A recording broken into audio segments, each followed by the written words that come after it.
जय हिंद विद्यार्थी मित्रांनो, आज आपण पाहणार आहोत नागपूर लोहमार्ग या पेपर मधले बुद्धिमत्ता या विषयाचे प्रश्न.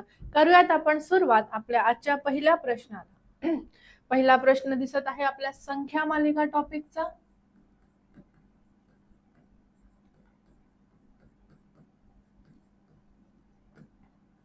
बरं, प्रश्न बघूयात.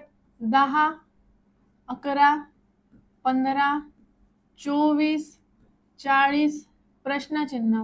10 अधिक 1 11, 11 अधिक 4 15, 15 अधिक 9 24, 24 अधिक 16 40, मग 40 अधिक 25. एकाचा वर्ग, दोनाचा वर्ग, तीनाचा वर्ग, चाराचा वर्ग, पाचाचा वर्गाचा गॅप. 40 मध्ये 25 मिळवले, उत्तर झालं 65. पर्याय झाला पहिला योग्य. सॉरी, बरोबर आहे. 1चा 4चा 9चा 16चा 25 असा क्रमागत गॅप घेतलेला आहे. पुढचा प्रश्न घ्या. जर कॅट बरोबर 24 असेल तर डॉग बरोबर किती? 26, 27, 28, 29. सांकेतिक भाषेचा प्रश्न.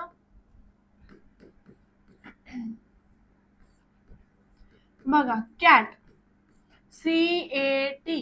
C आहे 3 वर, A आहे 1 वर, T आहे 20 वर, बेरीज केली 24 आला. DOG.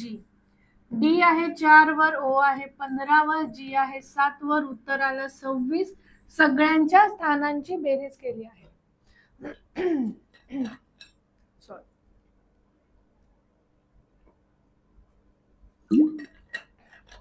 सगळ्यांच्या स्थानांची बेरीज केली आणि उत्तर किती आले? 26.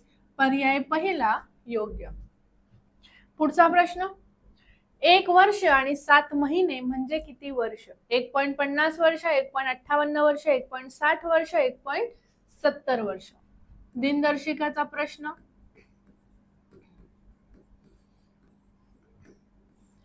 एका वर्षामध्ये असतात 12 महिने. मग हे एका वर्षाचे 12 महिने आणि वरचे 7 महिने टोटल झाले 19 महिने. आता हे 19 महिने भागिले 12 का? कारण की एका वर्षात 12 महिने आहेत म्हणून. उत्तर किती झालं? 1.58 वर्ष.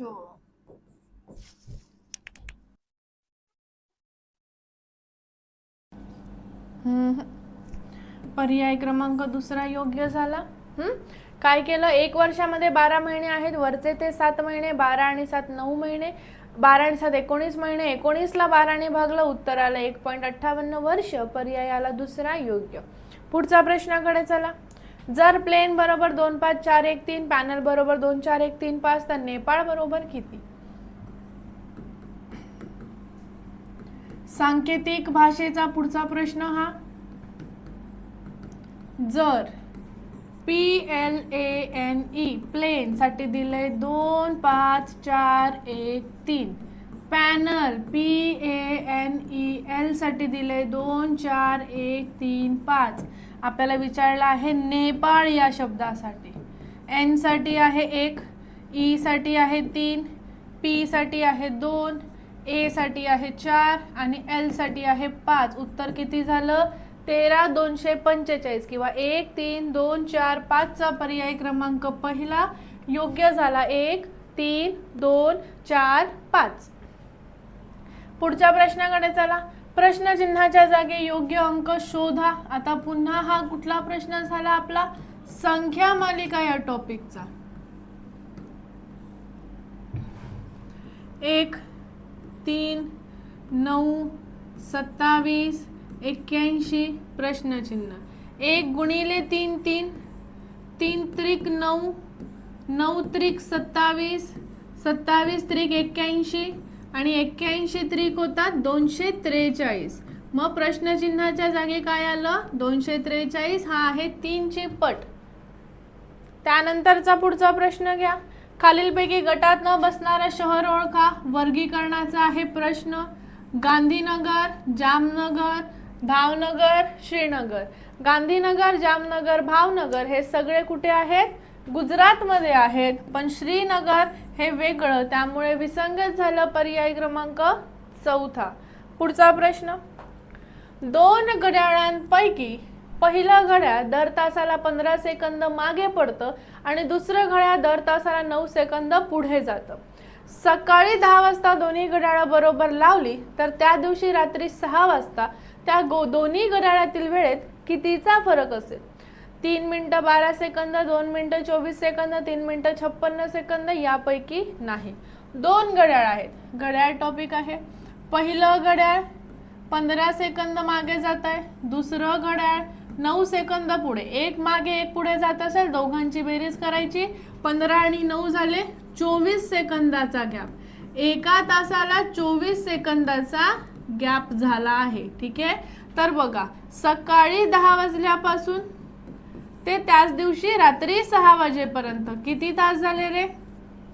11, 12, 1, 2, 3, 4, 5, 6, एकूण तास झाले 8. मग एका तासाला होता 24, 8 तासाला 24, 8 गुणिले 24 बरोबर आहे. हा,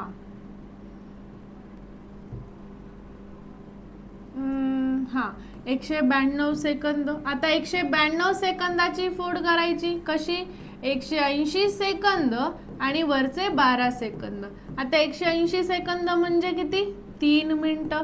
3 मिनिटं आणि झाले 12 सेकंद. मग या दोन्ही घड्याळांमध्ये कितीचा फरक असणार आहे? दोन्ही घड्याळांमध्ये असणार आहे 3 मिनिटं 12 सेकंदाचा फरक. पर्याय क्रमांक योग्य येणार आहे आपला पहिलाच.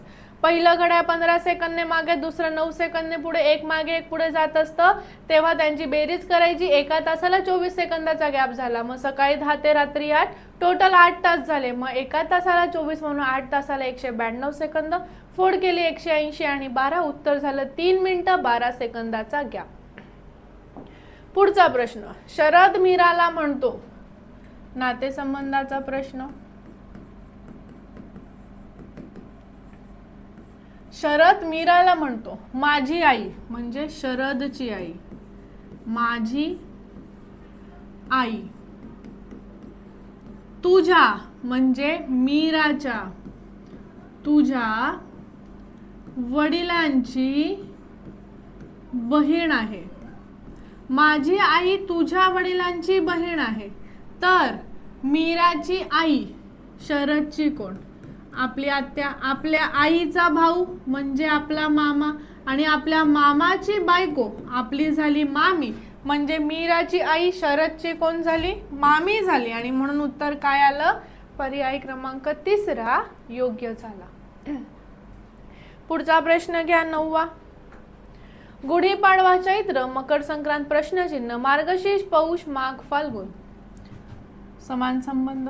गुढीपाडवा आपला हा सण चैत्र महिन्यामध्ये होतो, तर मकर संक्रांती हा सण पौष महिन्यामध्ये असतो, मराठी महिने. मार्गशीर्ष माघ मध्ये सण नसतात, फाल्गुन मध्ये होळी असते. पुढचा प्रश्न, एका मीटिंग मध्ये 19 व्यक्तींनी एकमेकांशी एकदाच हस्तांदोलन केल्यास एकूण किती हस्तांदोलने होणार? हस्तांदोलनचा प्रश्न. फॉर्म्युला n वजा 1 छेदामध्ये 2. n आहे 19, 19 मधनं 1 गेला 18 भागिले 2, 2 ने 1 18ला 19 गुणिले 9, 19 9 होतात 171. उत्तर आलं आपलं पर्याय क्रमांक 3. फॉर्म्युला तोच वापरायचा.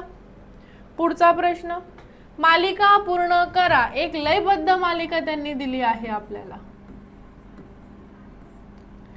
A B D A C D B C D A B C A B D. इथे ना ABCD पाहिजे, 4-4चा गट. इथे A B C गायब, इथे A B B गायब होता, इथे A गायब होता, परत A B C गायब झाला, इथे A B D C. बघा इथे एक मालिका आहे, प्रत्येकामध्ये ABCD या तर क्रमाने दिला आहे किंवा त्यांचा क्रम बदललेला आहे. मग आपल्याला रिकाम्या जागी काय विचारले त्यांनी? रिकाम्या जागी आलं C B A D C. C B A D आणि C चा पर्याय आहे पहिलाच, हा C आहे. ठीक आहे. C B A D C चा पर्याय झाला पहिला, उत्तर आलं पहिलंच. C B A D C. E कुठेच नाहीये बरं, तिथे सगळीकडे सीच आहे. हे पण सी आहे, हे पण सी आहे, सगळे सीच आहे. पुढचा प्रश्न, खालील अंकमालिकेत पुढील अंक किंवा संख्या कोणती येणार? 1, 3, 7, 15, 31, 63. प्रश्नचिन्ह. 1 गुणिले 2 2, 2 अधिक 1 3, 3 दुने 6 अधिक 1 7, 7 दुने 14 अधिक 1 15, 15 दुने 30 अधिक 1 31, 31 दुने 62 अधिक 1 63, 63 दुने 126 अधिक 1 127. दुप्पट अधिक 1 चा ही सिरीज होती. जर गॅप घ्यायला गेलात 2 4 8 2 4 8 16 32 64, 63 आणि 64 127च येतात, किंवा दुप्पट अधिक 1 केलं तुम्ही तरीही चालतं. पुढचा 13वा प्रश्न, खालील अक्षर मालिकेत प्रश्नचिन्हाच्या जागी कोणतं अक्षर समूह येणार? 4 ऑप्शन आहे. पहिलं पद बघूयात. ए बी सी, ए नंतर बी, बी नंतर सी, सी नंतर येतं D, B C D E F, B C D E F G H, C F I, D H L, A नंतर बी, बी नंतर सी, सी नंतर डी, ए बी नंतर C D E F G H, C D E F G H I J K L, D E F G H I J K L M N O P. उत्तर काय झालं? D H L P. उत्तर आलं D H L P. पर्याय क्रमांक झाला आपला पहिला योग्य. पहिलं पद 1 ने पुढे, दुसरं पद 2 ने पुढे, तिसरं पद 3 ने पुढे, चौथं पद 4 ने पुढे घेतलं आहे. पुढचा प्रश्न घ्या 14वा. खालील संख्यांपैकी गटात न बसणारी संख्या कोणती? 327, 844, 532 आणि 627 यांपैकी विसंगत संख्या कोणती? गटात न बसणारी संख्या म्हटलेला आहे म्हणजे हा प्रश्न कुठला झाला? वर्गीकरणाचा.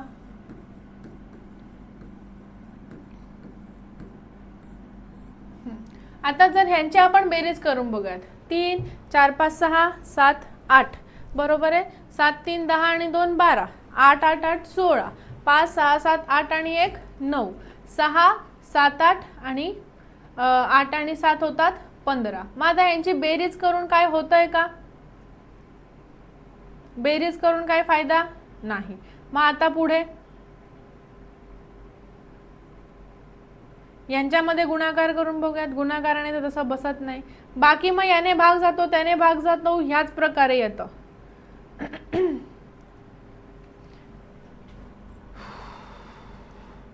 आता बरेच ठिकाणी कुठे कुठे याचं उत्तर 844 दिले, पण आपल्या म्हणजे बघा आता मी सांगते तुम्हाला. यांची बेरीज केली 3 2 5 7 5 12, 8 4 12, 12 4 16, 5 3 आणि हे 10, 6 7 8 आणि 15. आता जर बघितलं ना, या सगळ्यांची बेरीज समसंख्या येते, यांची बेरीज विषम संख्या येते, म्हणून हे झालं विसंगत. काय सांगितलं? त्या सगळ्यांची बेरीज समसंख्या आली, त्यांची बेरीज विषम संख्या आली, म्हणून हे विसंगत झालं. असंही लॉजिक येतं, कारण ऑप्शन मध्ये म्हणजे आन्सर की मध्ये पर्याय क्रमांक 4 योग्य उत्तर दिलं आहे. त्यानंतरचा पुढचा प्रश्न बघूयात.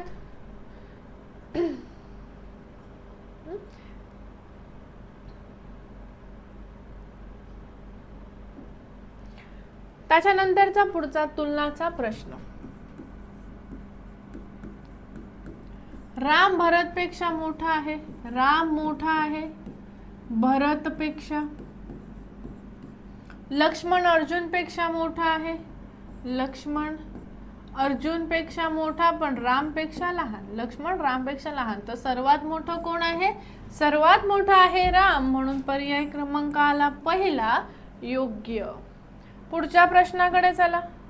पुढील अंकमालेत प्रश्नचिन्हाच्या जागी कोणती संख्या येणार? 350 आहे तिथे. 350, 364, 360 आणि 374. तर ह्यामध्ये योग्य काय हे तुम्हाला विचारलंय.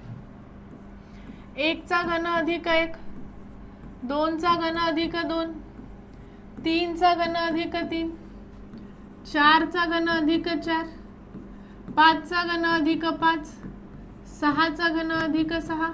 बघू आधी थांबा. 1 अधिक 1 2, 8 अधिक 2 10, 27 अधिक 3 30, 64 अधिक 4 68, 125 अधिक 5 130, 216 अधिक 6 222. मग पुढे काय येणार? 7 चा घन अधिक 7, 7 चा घन 343 अधिक 7. उत्तर झालं 350. प्रश्नचिन्हाच्या जागी झालं 350. पर्याय क्रमांक आला पहिलाच. काय केलंय? क्रमागत संख्यांचा घन अधिक तीच संख्या ऍड केली आहे. पुढचा प्रश्न 17वा. जर सर्व फुलं सुंदर आहे आणि गुलाब हे फूल आहे तर खालीलपैकी योग्य विधान कोणतं असेल? गुलाब हे सुंदर आहे, गुलाब सुंदर नाही, काही गुलाब सुंदर आहेत आणि काही फुलं सुंदर नाहीत. आता या वेळेच्या परीक्षेमध्ये ह्यावर सगळ्यात जास्त प्रश्न विचारले गेले होते. म्हणजे आपल्याला विधानं दिली जाईल आणि जे पण निष्कर्ष आहे ते आपल्याला खाली दिले जातील. बरोबर आहे. मग पाहूयात आता आपण याच्यात त्यांनी काय दिलंय ते.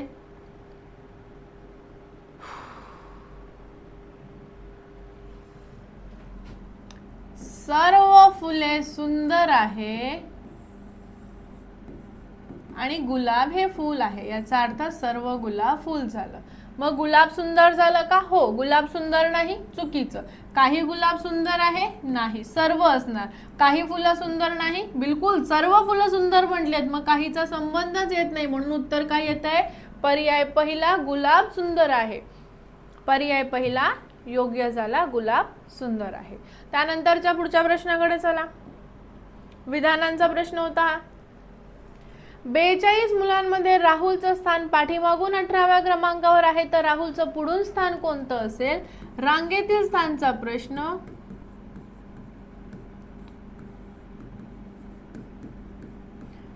राहुल पाठीमागून 18 वर तर समोरून कितीवर? आता 42 मधनं तुम्हाला 18 वजा करायचे 24. त्यामध्ये अधिक 1 केलं, उत्तर आलं 25. तो समोरून झाला 25वा, पाठीमागून झाला 18वा. उत्तर झालं पर्याय तिसरं. वजा करून अधिक 1 करायला विसरायचं नाही, नाहीतर आपला परीक्षेमध्ये वजा 1 होणार. पुढचा प्रश्न घ्या. खालील अक्षर मालिकेत प्रश्नचिन्हाच्या जागी कोणता समूह येणार? सगळ्यात पहिले ए बी, मग दिला सी डी, मग आहे ई एफ, मग येणार जी एच. आता A B Y Z W X U V S T झालं. उत्तर काय आलं? G H S T. T S द्यायचं नाही. बघा इथे दिलं A B C D E F G H, Y Z W X U V H S S T. पर्याय झाला पर्याय क्रमांक दुसरा जी एच एस टी योग्य झाला. त्यानंतरच्या पुढच्या प्रश्नाकडे वळूयात. एका महाविद्यालयात 500 विद्यार्थी एका परीक्षेला बसले. त्यापैकी 78 विद्यार्थी इतिहासात उत्तीर्ण झाले आणि 64% विद्यार्थी इंग्रजीमध्ये उत्तीर्ण झाले. तसेच 52% विद्यार्थी दोन्ही विषयात उत्तीर्ण झाले. तर दोन्ही विषयात अनुत्तीर्ण झालेल्या विद्यार्थ्यांची संख्या किती आहे? 50 70 90 11. दोन्ही विषयांमध्ये उत्तीर्ण झालेले किती झाले? 52. इतिहासामध्ये झालेले किती आहेत? 78. मग 78 मधनं तुम्ही 52 समजा वजा केलं, 78 मधनं 52 वजा केलं 26 आलं. फक्त इतिहासात 26 आणि इतिहास विचारलं फक्त नसेल तर हे झालं 52. आणि 64 विद्यार्थी इंग्रजीमध्ये उत्तीर्ण झालेत. म्हणजे 12 आणि 52 64. बेरीज करा. 26 अधिक 52 अधिक 12, 5 6 7 8 9 90. बघा 100%मधून 90 गेले, 10% विद्यार्थी असे जे उत्तीर्ण झाले. 500चे 10% काढा, टोटल किती झालं? 50 विद्यार्थी. 50 विद्यार्थी असे आहेत जे दोन्ही विषयांमध्ये अनुत्तीर्ण झाले आहेत. मग उत्तर काय झालं? पर्याय क्रमांक पहिला. 50% विद्यार्थी म्हणजे 10% विद्यार्थी म्हणजे आपले 50 विद्यार्थी. 50 विद्यार्थी असे आहेत जे दोन्ही विषयामध्ये उत्तीर्ण झाले, सॉरी अनुत्तीर्ण झाले. पुढच्या प्रश्नाकडे जाऊयात. माझ्या घड्याळात आता 9 वाजले आहेत. तास काटा पश्चिम दिशा दाखवत असेल तर मिनिट काटा कोणती दिशा दाखवत असेल? घड्याळाचा प्रश्न आहे, ह्याला तुम्ही दिशाज्ञान मध्ये पण घेऊ शकता. 9 वाजलेत. तास काटा दाखवत आहे पश्चिम दिशा. ही झाली पश्चिम म्हणजे ही झाली उत्तर. मग आता मिनिट काटा कोणती दिशा दाखवत आहे? मिनिट काटा दाखवत आहे उत्तर दिशा. पर्याय क्रमांक झाला पहिला. सगळ्यात सोपा प्रश्न आतापर्यंतचा. पुढच्या प्रश्नाकडे चला.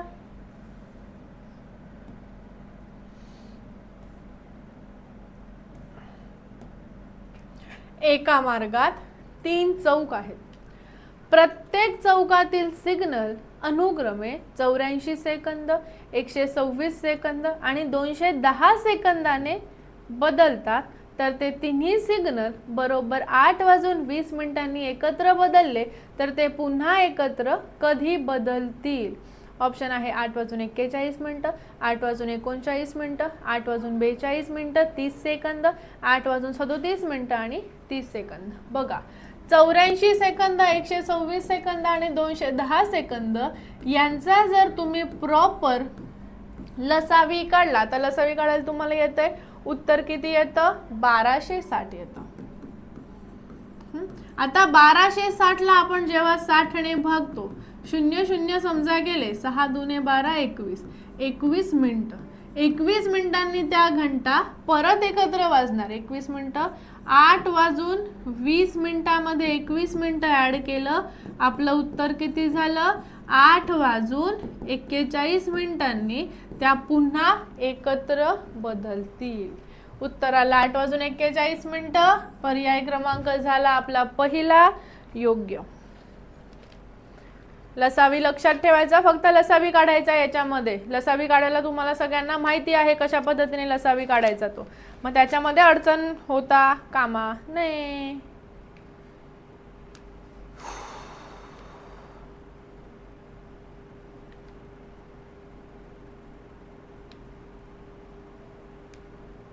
पुढच्या प्रश्नाकडे जाऊयात. एक घंटा अनुक्रमे 18 सेकंद, 20 सेकंद, 30 सेकंद आणि 36 सेकंदांच्या अंतराने टोल देतात. त्या चारही घंटा बरोबर 10 वाजता एकत्र टोल देतात. तर पुढील 2 तासात त्या चारही घंटा एकत्र किती वेळा टोल देतील?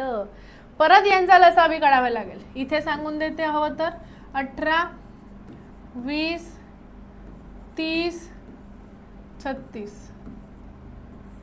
पहिले 2 ने भाग लावूयात. 9, 10, 15, 18. परत 2 ने भाग लावूयात. 9, 5, 15, 9. मग 3 ने भाग लावूयात. 3, 5, 3. पुन्हा 3 ने भाग लावूयात. 1, 5, 5, 1. 5 ने भाग लावूयात. 1, 1, 1, 1. आता ह्या सगळ्यांची गुणाकार करायचा तुम्हाला. 5 त्रिक 15, 15 त्रिक 45, 45 दुने 90, 90 दुने 180. 180 ला 60 ने भागलं, उत्तर आलं 3. उत्तर काय आलं तुमचं? 3 आलं. बरोबर आहे. आता पुढे 2 तासात पुढील 2 बघा, ह्या काय सांगितलं इथे, त्यांनी काय सांगितलं म्हणजे दर 3-3 मिनिटाला त्या एकत्र वाजतात. दर 3-3 मिनिटाला त्या एकत्र वाजतात पुढील 2 तासामध्ये. 2 तास म्हणजे किती मिनिटं आहेत रे? 120 मिनिटं आहे. 120 ला 3 ने भागा, उत्तर आलं 40 वेळा. 2 तासामध्ये त्या एकत्र वाजणार आहेत 40 वेळा. बघा 4 घंटा 18 सेकंद, 20 सेकंद, 30 सेकंद आणि 36 सेकंदांच्या अंतरात टोल देतात. चारही घंटा बरोबर 10 वाजता एकत्र वाजतात. पुढील 2 तासात ते किती वेळा म्हणजे चारही घंटा एकत्र केव्हा वाजतील? त्या 3-3 मिनिटाला एकत्र वाजतात. मग 2 तासामध्ये म्हणून 120 ला 3 ने भागलं, उत्तर आलं 40 वेळा. पर्याय झाला दुसरा. टॉपिक झाला घड्याळ.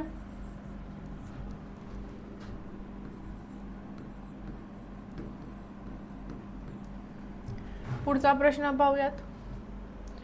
जर स्वातंत्र्य दिन शुक्रवारी असेल तर त्याच वर्षी गांधी जयंती कोणत्या दिवशी असणार? दिनदर्शिकाचा प्रश्न.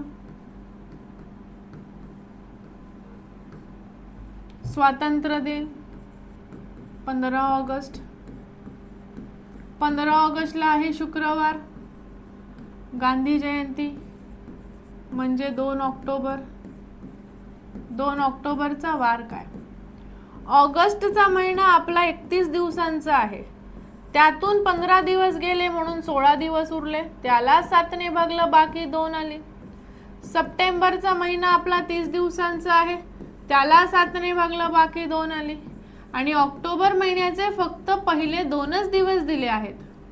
मग 1 2 3 4 5 6 शुक्रवारच्या पुढे 6 दिवस. उत्तर काय आलं? गुरुवार. म्हणजे गांधी जयंती केव्हा आली? गांधी जयंती आली गुरुवारी. आणि पर्याय क्रमांक 3 झाला योग्य. त्यानंतरच्या पुढच्या प्रश्नाकडे वळूयात. एका गटात एकूण 100 सदस्य आहेत. त्यापैकी 40 जण शाकाहारी आहेत, 50 जण शाकाहारी आणि मांसाहारी दोन्ही खातात. उरलेले सदस्य फक्त मांसाहार खातात. तर मांसाहार करणाऱ्या सदस्यांची एकूण संख्या किती? 10, 50, 90, 60 एकूण विचारलंय बरं. बघा फक्त म्हणजे असे किती जण आहेत शाकाहारी खाणारे? शाकाहारी खाणारे 40 आहेत. शाकाहारी मांसाहारी खाणारे 50 आहेत. फक्त मांसाहारी विचारले आपल्याला, नाही ना, मांसाहार करणारे विचारले. बघा 40 अधिक 50 होतात 90. 100 मधनं 90, 100 का आपल्याकडे 100 लोक आहेत, उरले 10. हे 10 जण आहेत जे फक्त मांसाहार करतात. फक्त मांसाहार करतात. ठीक आहे. मग 10. आता मांसाहार करणारे 50 अधिक 10, त्याच्यातले काही आहेत ना की ते मांसाहार पण करतात. मग मांसाहार करणारे किती झाले? 60 झाले. म्हणजे उत्तर काय आलं? पर्याय क्रमांक 4 योग्य झाला. असे टोटल किती जण झाले? टोटल 60 जण झाले जे मांसाहार करतात. फक्त 10 देऊन काम नाही असं आहे ऑप्शन मध्ये 10, पण फक्त 10 देऊन काम होत नाही. ठीक आहे. तर हा होता आपला नागपूर लोहमार्गाचा पेपर. भेटूयात आपण पुढच्या पेपरच्या विश्लेषणामध्ये. जय हिंद, bye bye, take care, thank you.